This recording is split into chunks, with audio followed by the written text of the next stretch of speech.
This is Dr. Janet Sloss. As the number of cancer survivors rise, there is an increased need for natural and integrated practitioner to support the late and long-term side effects of patients experience as a result of their treatment. Join me for Bioceuticals Clinical Mastery, Rebuilding Patients After Cancer Treatment on August 10th, where I'll lead you through some common treatment strategies I use in my own clinical practice. Go to bioceuticals.com.au to reserve your place today.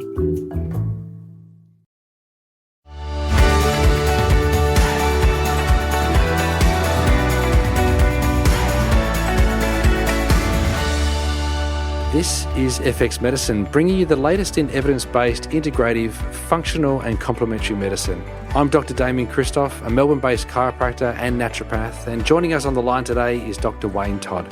Wayne has a passionate enthusiasm for exploring the many methods of practice available within the chiropractic profession. In 2004, he completed a 2-year functional neurology diplomate program, at the time making him one of only a handful of Australian chiropractors with this training. He lives in beautiful country Victoria, where he's surrounded by fresh air, beautiful singing birds, sunshine all the time, and he's a happy man. And I'm so happy to bring you onto this podcast. Wayne, thanks for joining us. Thanks, Damien. Thanks for that intro. It's sunny every day except when the clouds are out, so that's all good. The sun is always there. The sun is always up. It's always there. It's just that sometimes you can't see it, but most of the time it's all good. Wayne, you've done a mountain of work, and one of the big pieces, or the biggest piece of work that I think that you've done, which has been revolutionary, certainly in my practice and in chiropractic practices around the world, has been the SD protocol. And SD meaning sympathetic dominance. How did you come to designing a program to help people with sympathetic dominance, and what is sympathetic dominance? Well, sympathetic dominance, I guess, is really the crux of what we see when we see dysautonomia, an imbalance in that autonomic nervous system, where someone's stuck in fight or flight mechanism, where their fight and flight mechanism is switched on and their rest, digest and repair systems are shut down, being the parasympathetics. So you can't have both sides of that autonomic seesaw working together at the same time. It's either one or the other, sympathetic or parasympathetic.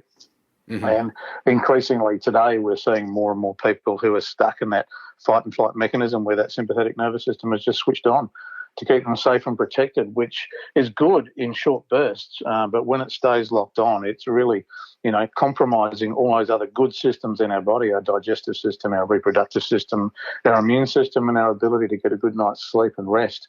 All of those things are inhibited when we're stuck in fight or flight, and it's really just about addressing how to identify in clinical practice that someone is stuck in that fight or flight mechanism, and then what to do about it, and how to try and turn that around, really, is what we've put together with the SD protocol, or sympathetic dominance protocol. And I guess to answer that question initially, how did it come about? Working with doing the functional neurology work that I was doing, really down rabbit holes, I guess, looking at really finite imbalances in the nervous system functionally, and trying to stimulate one side of the brain compared to the other, and stimulate one side of the cerebellum compared to the other to create a better state of balance. What I started to see was that overarching sympathetic dominance was really playing a major role in that significant asymmetry that we saw in people. And when I started applying that overarching calming response to try and calm that whole sympathetic nervous system down, we saw some significant improvement in that unilateral imbalance that I saw in the functional nervous system. So a lot of that work that I was doing went by the wayside, and looking at that overarching health and well-being perspective. And we also had a functional medicine GP working in our practice for over 10 years. At the time, I was doing all the really specific functional neurology work. And there was quite a few dawnings that came with interactions and conversations with him, and the work he was doing with natural hormone balancing, and the work that I was doing with the functional neurology, and looking at, all of this is connected, and really trying to take a simplistic approach to it, and how every practitioner and every sphere really this applies to, whether you're working on the psychology side of the triangle, the chemical side of that triangle, working with people's digestive health and digestive system function, or whether you're working on the physical side of that health triangle, looking at physical dysfunction. I love that. And I think one of the key things to go back to is that the nervous system controls everything within the body. And yes, we can spend a lot of time in the gut and we can spend a lot of time on hormones and so on and so forth. But at the end of the day, without the brain and the nervous system, nothing much is really going to work, right? So if we go back and take a step back and we talk about the different parts of the nervous system, we've got the somatic nervous system and we've got the autonomic nervous system. And when we talk about the autonomic nervous system, we talk about the sympathetic component and the parasympathetic component. I love that you talk about the fact that there's a seesaw kind of mechanism there. So you got either sympathetic activity or parasympathetic activity. And surely there's got to be a balance of both. Like there's going to be sympathetic and parasympathetic working, at the same time. But are you saying that you can't have one significantly dominant and the other one kind of catching? Is that what you're saying? Yeah, you can't have them both really dominant at the same time. One will always take precedence. When someone is in a stressful state, that sympathetic nervous system will take precedence to keep that individual safe and protected. And when I say stressful state, stress really can only come from three different aspects, and that's either physical, chemical, or emotional stress. And it's being able to identify which might be the primary for that individual, or sometimes there's more than one side of the triangle that's active creating that stress, whether it is a past history of being molested or witnessing a traumatic event that's keeping that individual constantly in that stressed, wound up state, whether it's the physical side of the triangle, someone who's working in a constantly poor ergonomic position, looking at, down at a laptop all day, driving their shoulders forward, their head forward, putting them into that fight and flight physical posturing.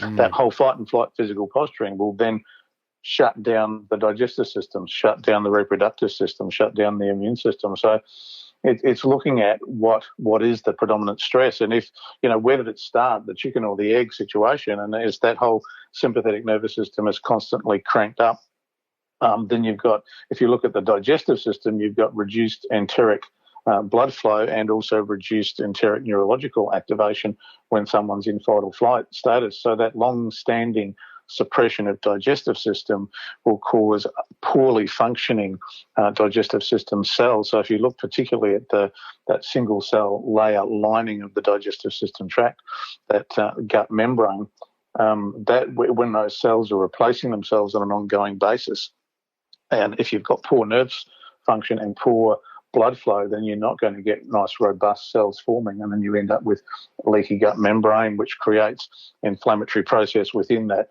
circulatory system and partially digested foods and toxins leaking into the bloodstream, causing an immune response, an IgG response, which then causes the release of inflammatory cytokines, and those inflammatory cytokines will race around the body and attack other tissues, joints and the nervous system, gut lining itself again, lungs, whatever tissue you want to describe that's susceptible to those inflammatory cytokines will be inflamed. And you think, well, where did that whole cycle start? We see a lot of different situations, conditions, diseases, symptoms in our practices, regardless of the type of practitioner that you might be. We see all kinds of different things coming into our practice, and it's quite easy just to, look, if you're a plumber, you think that everything's a leaking tap. If you're a builder or a carpenter, you think that everything's a nail and you've got to have a hammer, right? So as a chiropractor, it's quite easy to, think that everything originates in the spine. And if you're a naturopath or a herbalist, you're going to think that the cure is always going to be vitamins or herbs.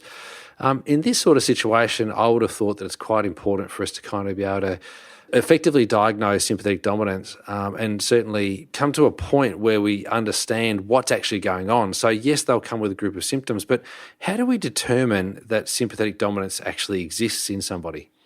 Yeah, certainly that's an interesting conundrum, but I find it quite simple from a neurological perspective to address that. And one of the first things that I do clinically is just look at someone's posture.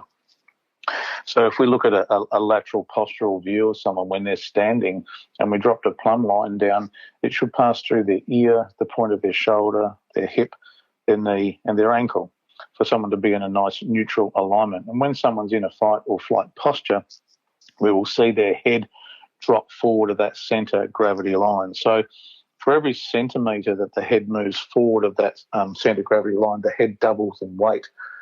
from a gravitational perspective, which puts significant load on that whole upper trap shoulder region, which is why you see people who are constantly stressed always have tight shoulders. They're those individuals that go and see a massage therapist every week and they say, oh my God, your shoulders feel like cement, and just they need to be smashed to try and break up those constantly tight muscles. Yeah, because they're in that fight or flight posture, which is, gravity's trying to drop that head to the ground all the time, and those posterior muscle groups are working hard all the time to hold that head up against gravity. But what that's also doing is it's firing up the upper thoracic cord, which is where our second-order neurons for sympathetic drive originate, in the lateral horn of the upper thoracic, or the entire thoracic spinal cord. The IML, or the intermediate lateral cell column, and the lateral horns is where our second-order neurons for sympathetic activation reside. So if we're in that rounded shoulder forward head posture position, we will get a secondary ramp up of that sympathetic drive and shut down of the parasympathetic nervous system. So just purely looking at someone's posture will give you a dead set indicator that someone may be in sympathetic overdrive.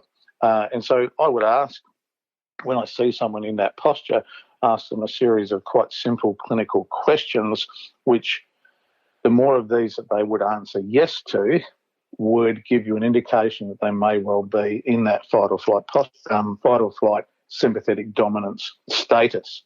Yeah, nice.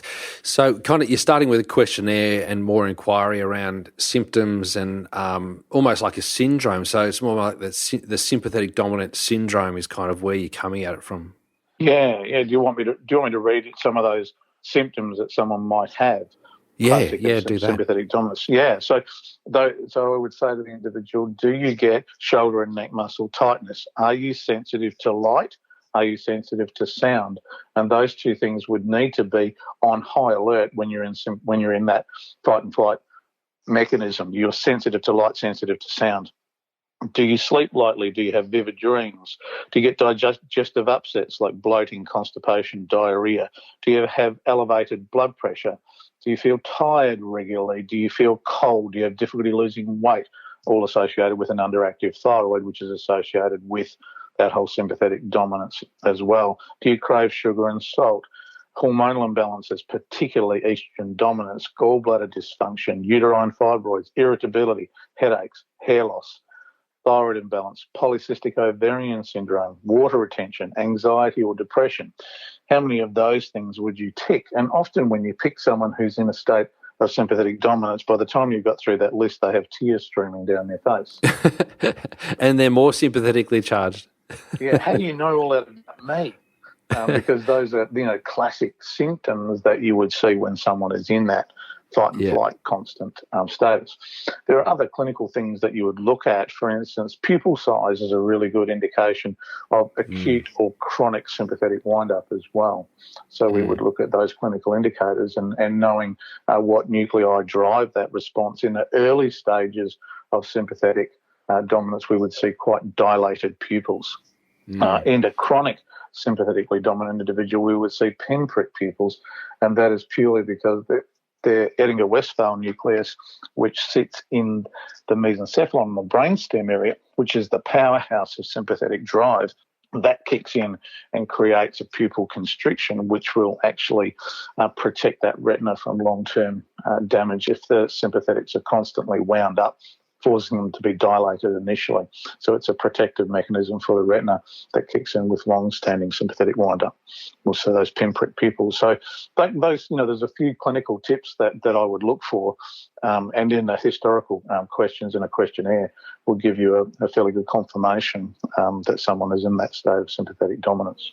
I love it, and so simple too. Like it's not that you've got to go and, obviously we've all done university degrees, but you don't have to go, looking for anything obscure. And so you're not necessarily relying on pathology results or in-depth pathology expensive tests to kind of determine whether or not somebody's sick enough to actually go in this sort of direction to manage. That is correct. And there is a number of labs that you can do to confirm, should you wish to, some of the areas that may well be out of balance. and obviously other further investigations. If someone's got polycystic ovarian syndrome, you might well then, look at ultrasounds to confirm cysts on ovaries, etc. And but all of that again is related back to that sympathetic wind-up. Damien, I don't know if you would like to, if I can indulge the audience a little bit, and I really love talking about polycystic ovarian syndrome. If we look at the accepted nomenclature which would enable a diagnosis of someone with polycystic ovarian syndrome, the Rotterdam Convention, basically you need to have 3 of the following 4 symptoms to be diagnosed with polycystic ovarian syndrome. So multiple cysts on the ovaries, and that's typically confirmed with pelvic ultrasound, infertility, anovulation, and the last one is increased testosterone, and that's either confirmed clinically with increased facial and body hair or with lab tests. So 3 of those 4 things to be diagnosed with PCOS. But if we go back to a female gazelle that's out in the jungle that's being chased by a lion, do you think she's thinking about releasing an egg to fall pregnant at that time when she's in stress? No. I hope not. No. So the hypothalamus is the area of the brain that actually controls what the pituitary does. So the hypothalamus would inhibit the pituitary from releasing luteinizing hormone and follicle-stimulating hormone to inhibit ovulation when an individual is under stress. So when ovulation is inhibited, each time an egg is not released from an ovary at that time of the cycle, the ovary forms a cyst. That's why a cyst forms. Cyst forms purely because an egg has not been released. And walls of those cysts generate high amounts of estrogen and testosterone, 2 hormones a female can do without excess amounts of. Elevated estrogen stimulates thickening of the endometrial lining and increased period heaviness, mid-cycle spotting, clotting, etc.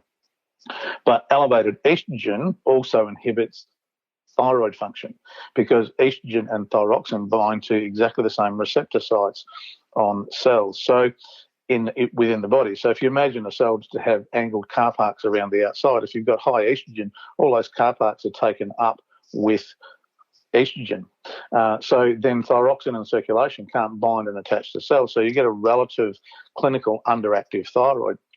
So even though the lab tests are showing that the thyroxine levels are okay and TSH levels are within normal limits, what you classically see with someone who's in that situation over a period of years, their TSH levels are slowly climbing within that normal range until maybe after, having a thyroid function test done every couple of years.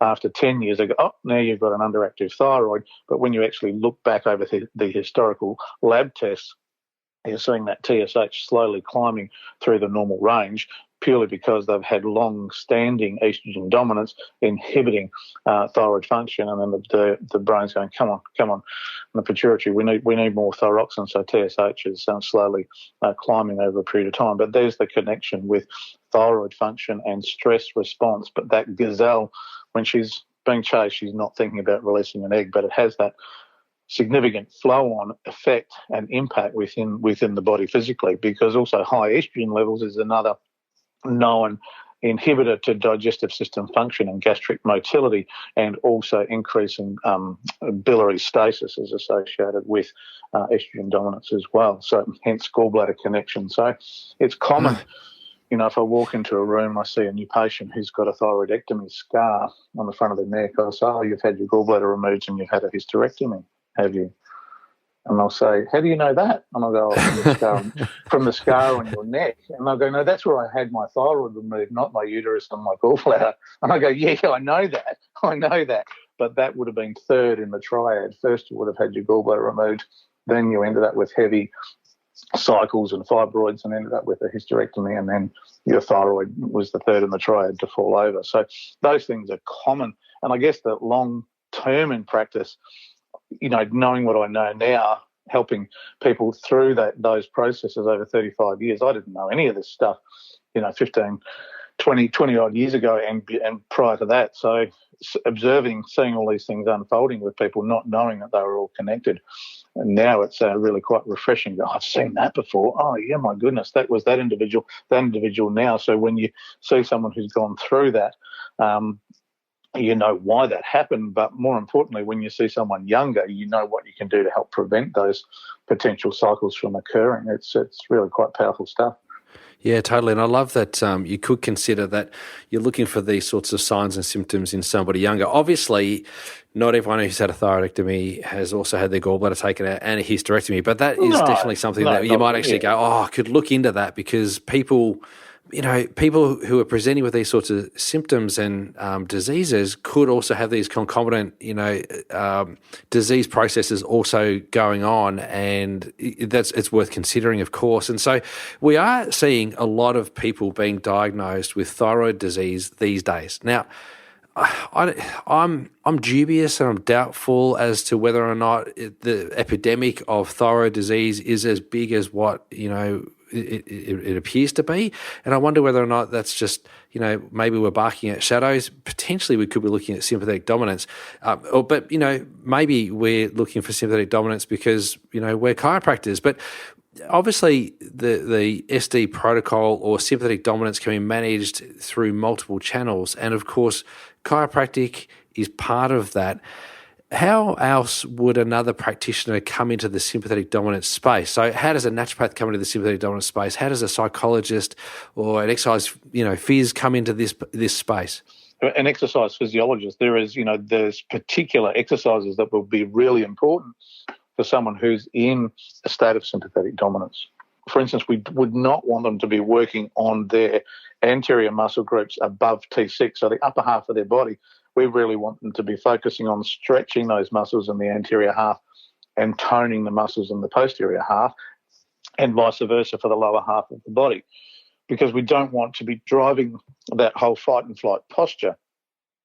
We want to be working on building up the extensors in the upper body and taking away from that whole fight and flight drive posture. So an exercise physiologist would have a huge part to play on the physical toning and conditioning of muscles that would take someone into that status. From a naturopathic perspective, certainly if we look at someone with long-standing sympathetic drive that's inhibiting that digestive system function, we've really got to try and turn that digestive system function around, get that leaky gut membrane healed, take the appropriate supplements and nutrients and bone broths and probiotics, remove inflammatory foods from the diet, help people with a diet plan to change and get rid of those inflammatory cytokines out of their diet. Wayne, I know, having done the SD protocol and using it in my practice, and how important it is and how successful it is for my patients. And obviously I've got a naturopath hat on as well as a chiropractic hat on, having done both of those courses in my life. But I also use the skills of integrative GP to assist me in accessing different functional tests, and also to be across other disease processes that could be involved in what's actually going on. And I love the whole idea of a collaborative approach to the management of these sorts of conditions. And so where it gets too complicated for me, I will always refer out to a naturopath, and where I need further support, then I'll refer through to the integrative GPs. And for psychological support where it's required, that's far more, it's way outside my scope of practice, I'll refer to a psychologist or a counsellor. That's kind of where I go, and I think it's really nice for people to be mindful that we can't be all to everyone. I think it's important to understand what your skill set is and understand where your strengths actually are. With regards to chiropractic, I consider that to be one of my strengths, and clearly it's one of your strengths. How did you come up with, I suppose, the idea that we needed to research and look into the effect of an adjustment on this, and what area? How did you decide on that? Yeah, look, I guess that knowing where that sympathetic drive originates from, our sympathetic powerhouse, if you like, in the nervous system is in the brainstem and in the mesencephalon, particularly the top part of the brainstem. And the primary order neurons that reside in that mesencephalon, I call them embryological homologs. So they're brothers and sisters that all formed at the same time in utero, in that same location in the brainstem, for one sole purpose, and that is to keep us safe and keep us protected. So those embryological homologs, when one sibling gets fired up, the other gets fired up. So we have sight and sound, primary order receptor nuclei sitting there. We have red nucleus, which is a large muscle group firing to help enable us to run and fight. We have mesencephalic reticular formation, which is the bunch of neurons that fire down to our adrenal medulla and have that adrenal response. So they're all there. So knowing that they're all housed in that one area, what do we do to help calm each one of those individuals down? It's like having that, that family four-wheel drive where you've got the back of the car full of 5 kids, those 5 primary order neurons. When one gets fired up, they all get fired up. And if you can calm one down, back of the car is a bit quieter. So we might calm down that superior colliculus, for instance, with some red lenses to help dampen that light input. Can we stop on that for a second? Because I think this is a really important thing, and I think it's something that as practitioners we can intervene with immediately in our practice. It's easy to recognise that someone's being overdriven, their sympathetic nervous system's been hyperdrived because of all the screen time and just this, Yes. penetrating, blue light that's been thrown into our faces from the screens that we're on all the time, particularly even with children. How is this affecting our brain and our nervous system? What's the blue light doing to our brain and nervous system, Wayne? If we take ourselves really back to caveman days, I love the analogy. We really need to be out in the normal daylight during the day, and then when that sun goes down, we should not be having any blue light impacting our system, our neurological system. So when that sun goes down in the caveman days, we'd be sitting around the campfire, that red glow, and it calms the brain down, enables our pineal gland to start producing melatonin when that sun goes down. When we've got blue light stimulating our retina, our melanopsin receptors in our retina are inhibiting the pineal gland from producing melatonin.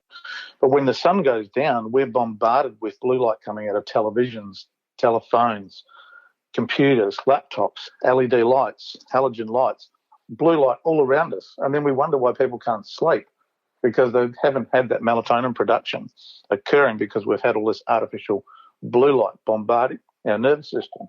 So if we wear some red lenses, for instance, Yep. Red in the evening time it's like putting a red filter in front of us. It makes all light coming back into that brainstem have a red wavelength, and red is the longest, slowest, calmest wavelength that we can have to calm that input down to our brain. So it's really blocking out that blue light in a much stronger way than blue light blockers. Blue light blockers work very, very effectively in blocking out blue light, but we still let the other 255 colours of that 256 colours of the colour spectrum into our brainstem. We put a red filter on.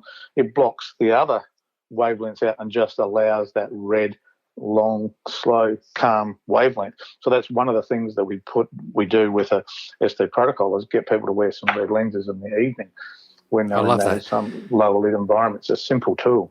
Yeah, I love that. Wayne, just also on that, there's 2 things that come up for me when we talk about this. I know of some people that wear their red lenses all day, and that freaks me out that people want red lenses all day. And the other thing that I find that people tend to do is put a Band-Aid on this whole situation. They'll screen time, and then take melatonin as the answer. That to me sounds like you're bringing a Band-Aid to a chainsaw fight. So I'm just wondering if you can speak to those 2 little things, please.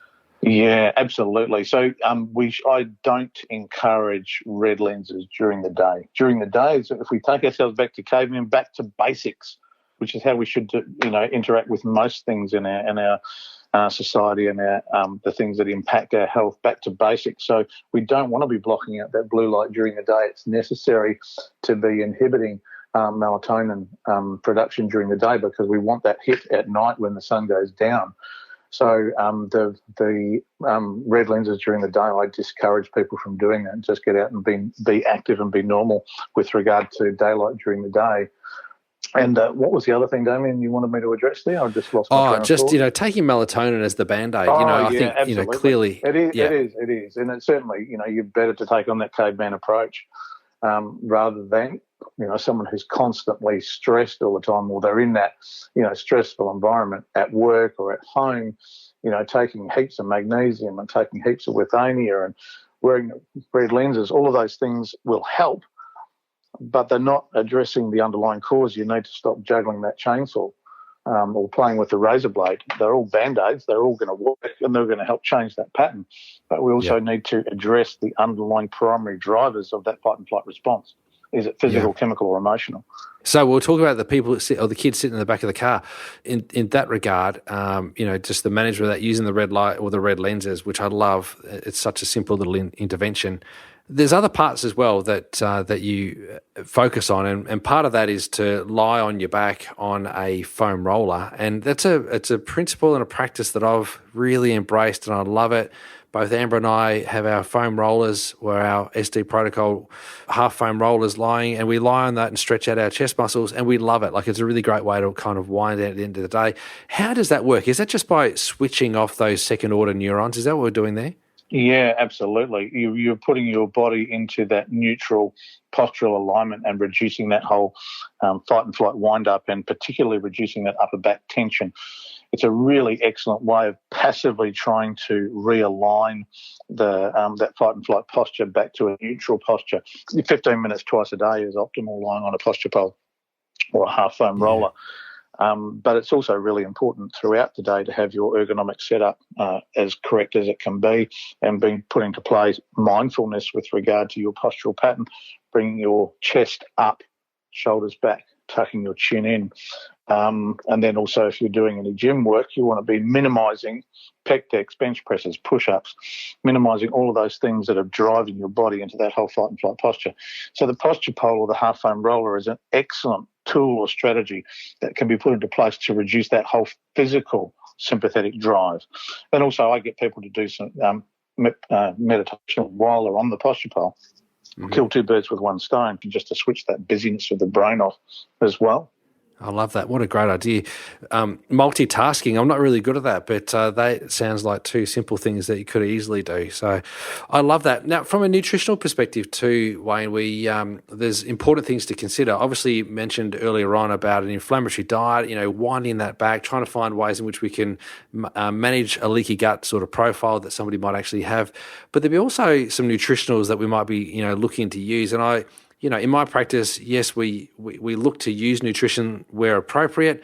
My preference is diet first and then supplements later. When we get to the supplements piece, what are the sorts of supplements? Magnesium's clearly one of those things, but what else might you consider?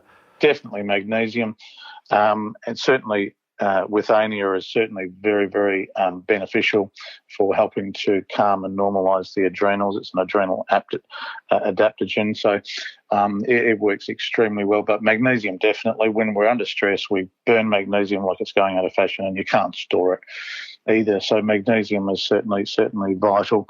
For those women who have significant hormonal imbalances associated with that sympathetic drive and estrogen dominance, there are a number of other natural supplements that they can take to help reduce their relative estrogen levels. As a younger individual, Chase Tree or Vitex Agnus Castus is certainly important in helping increase that luteal phase of the cycle. For those women who are perimenopausal, seeing your functional medicine doc and getting a script with some bioidentical progesterone cream, certainly that will help with a lot of the symptomatic outflow that occurs at the different times in those hormonal lifespan, I guess. And, taking what's appropriate for those individuals given their age to help create a fairly rapid symptomatic change, whilst also looking at that underlying primary premise of reducing stress physically, chemically and emotionally. Yeah, I love that. Now, Wayne, as a naturopath, I practiced for a number of years as a naturopath, over a decade actually, just solely as a naturopath, and then went on to then practice as a chiropractor. I love naturopathy, and I found myself often being challenged by compliance. I found myself, concerned that I wanted people to get healthier than what they wanted to get, and so I would make these recommendations for people, and people would often find it difficult because it was slow to see change. in managing sympathetic dominance, because people's symptom picture is so profound, when they make these changes, it appears that the results, the symptom reduction is quite significant and quite rapid. What's the process and what's the timeline for somebody, kind of following this process? How long does it actually take for someone to notice that something's actually going on and changing? Yeah, good question. I guess, that's always an individual outcome, but I would have to say for those that embrace and understand the whole concept, and I found that those individuals that once have read my book that I've written, and they understand it and they want to do the protocol rather than me telling them you need to take this supplement, do this exercise, do that. The compliance rate when you tell someone what to do is relatively low compared to someone who's eagerly trying to change things themselves once they understand that concept. So I've had situations where I've been looking after people for sometimes a month on a regular basis, and I walk in the room and I put my hand out and say, hey, I don't think we've met before. And I've seen them several times over the preceding month. That's and the first time that happened, I thought I was definitely losing the plot and I was definitely developing Alzheimer's. And I said that to the individuals, and this has happened multiple times. I said, no, don't worry. My friends walk past me in the street. They don't recognise me anymore. Wow. And I don't recognise me in the mirror anymore because they look totally different. Their whole aura changes. They look well. Isn't that exciting? It's pretty cool stuff. Oh, it's so cool. And I just know that as people are listening to this and the thousands of practitioners that listen to this particular podcast right now, they're probably going, I want that for my patients too. And, and every time I listen to you, Wayne, speak, I think about, there's Mrs. Such and Such, or there's Mr. Such and Such, or there's the kid of such and such. I'm thinking about the people that would benefit from this sort of intervention, and I love it. So, having these sorts of chats, Wayne, I love it. I really welcome it. I'm so grateful that we've had the opportunity to talk again about this. When people want to learn more about the SD protocol, with you, I'll send them to sdprotocol.com. But in the past, pre-COVID, we used to do classes and lessons and seminars with you. How are you managing that these days? Even better. So we have online modules for practitioners to do the online practitioner SD training. Mm-hmm. And so they could leave it at that, doing the online training, which is equivalent of 4 days of individual workshopping. Wow. And so would that be all CPD for practitioners as well? Yes, CPD for all of that as well. Yeah. And there's there's about 85 videos throughout that training. There's quizzes, etc. So at the end of it, you should be fairly comfortable with the theory of sympathetic dominance. And then we have a one-day virtual workshop, so that can be done from your own home as well for any practitioner. And that is really going through the nitty-gritty of how to implement it into practice, how to answer those difficult questions, and how to look at it from many different sides of the triangle, no matter what style of practice you're running and what type of practitioner you are. So we have that one-day virtual workshop to finish off the online theory training. Wayne, I want to thank you again. I know you're up in Darwin in the Northern Territory, and I'm very jealous of where you are right now, given that I'm in Victoria and still in lockdown, but you're doing great things around the world, and I want to thank you for all the great work that you continue to do and the message that you're spreading. I know that the people that listen to this podcast will have got a lot from it, and thanks so much for joining us today. Oh, thank you, Damien. You're more than welcome, and also thank you and appreciate the work that you're doing and helping change people's lives, and it's what we can take to our graves with us, that we hopefully have helped at least one person see their aha moment and turn them around. Yeah, absolutely. Thanks so much, Wayne. Catch you soon. Appreciate it, Damien. Bye-bye. Thanks, everyone, for listening today. Don't forget that you can find all the show notes, transcripts, and other resources on the FX Medicine website. I'm Dr. Damien Christoph, and thanks for joining us.